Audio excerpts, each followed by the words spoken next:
Okay, so like I said in my previous video, Farmer's Box does give me a lot of benefits. It saves me time and to an extent money as well, even though I'm paying delivery for these veggies and these are getting delivered during the weekday. So I get a lot done by not going to the store and choosing the veggies.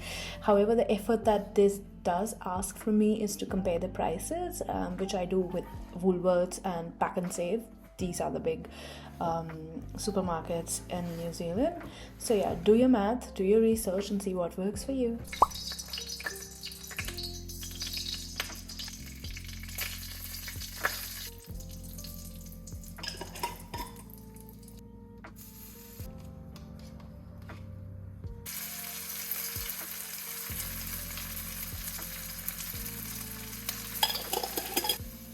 I'd like to acknowledge the difference your cooking dish makes. Since I've started using the kadhai, I could actually see and taste the difference in the cooking, and it's not necessarily the masalas, it's basically the fact that these could be cooked so well because there's now enough space instead of the saucepans that I used to use previously. You can go look at my previous videos on my Instagram, but I was living on those two saucepans and cooking everything and anything in those without realizing that I'm losing on taste, and you know, basically the format of cooking is just not right.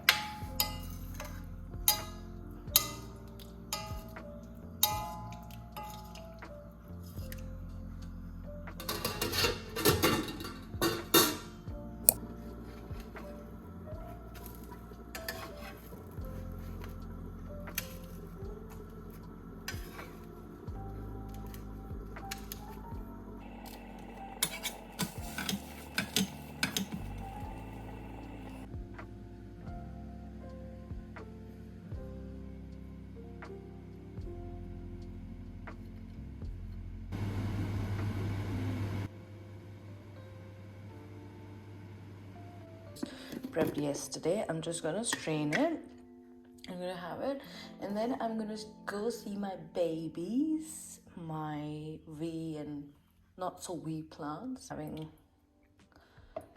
my miracle juice right now, and so I mean, as you can see, I've got this process of straining the juice because I just can't get around having the pulp.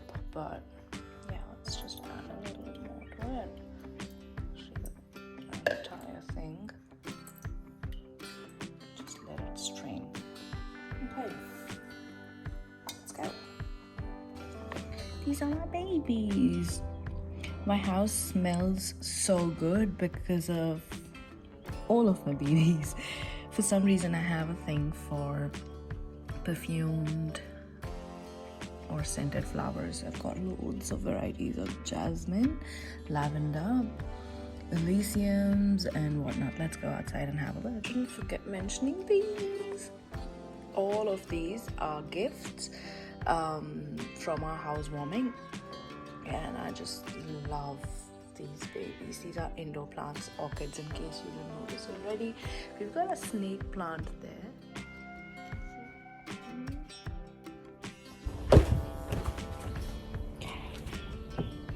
That's Jasmine. This is Jasmine, my baby. I forgot the name. This is Gardenia, again a perfume flower. It's flowering almost. This is Osteopermon, and we've got lots of flowers actually. And this is my propagation. Love these. Again, some housewarming gifts, Elysium, and my strongest and biggest baby. This is Jasmine, and we got a cheaper creeper right here. Okay, all of you have a good day. I'm gonna go start work, and I will come back and see you. Bye.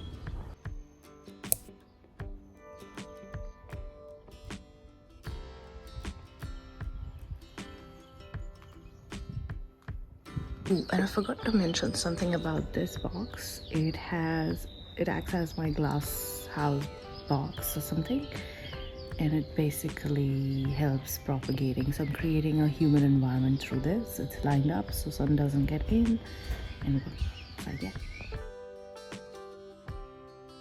mango smoothie. Yeah. And you want the strawberry smoothies.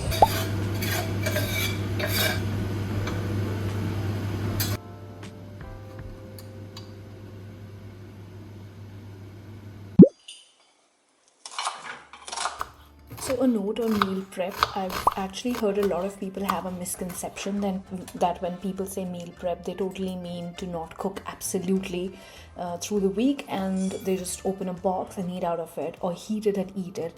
That's not the reality for most of us.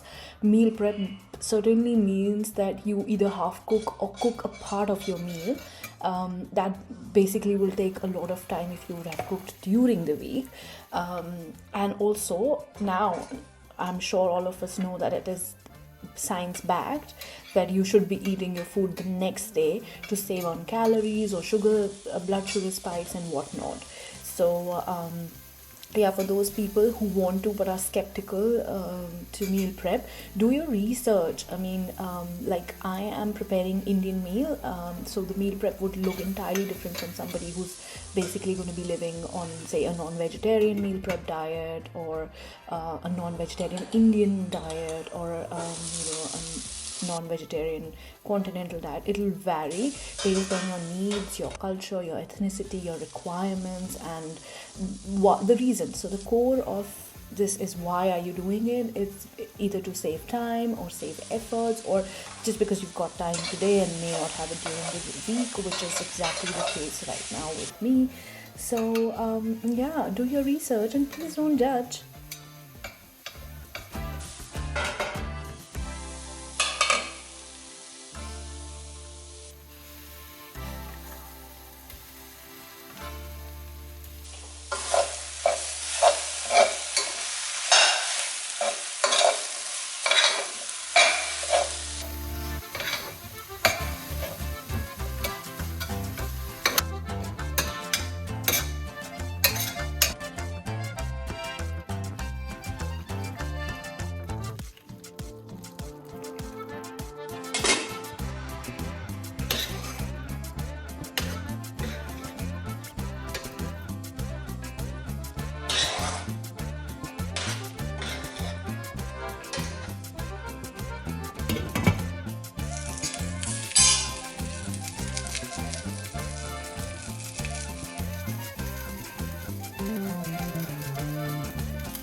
So we are making Puliyogare rice here. That is bengan aloo.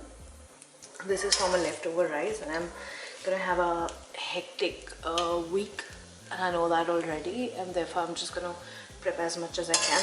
Doesn't necessarily mean I'm gonna be prepping for the entire week, but to an extent, yes, I keep, at least meals for Monday ready, so I can focus on work and I have food ready and I don't have to Uber or basically just eat anything out of pantry. And mostly when that happens, the focus is straight up to things like Maggi or anything that can be cooked quickly, which is certainly not healthy. So yeah, and because this is made from leftover rice, it follows the cold rice rule, which basically means it is far more healthy than having fresh rice. I did make it yesterday for dinner because we had friends at our place, but it wasn't consumed, so I'm going to reuse it. What better way, like best of both worlds. So this is this, that's that, and I'm going to go and see if I can make some more things. And what I'm trying to do today is to use everything that's going to either expire. Like I got a bag of spinach that's like watering, it's starting to spoil, so I'm gonna fix it by cooking it. Now on to making palak aloo. which will be accompanying. So now, if any of you watching this are wondering how am I going to add these meals into my diet, I can help.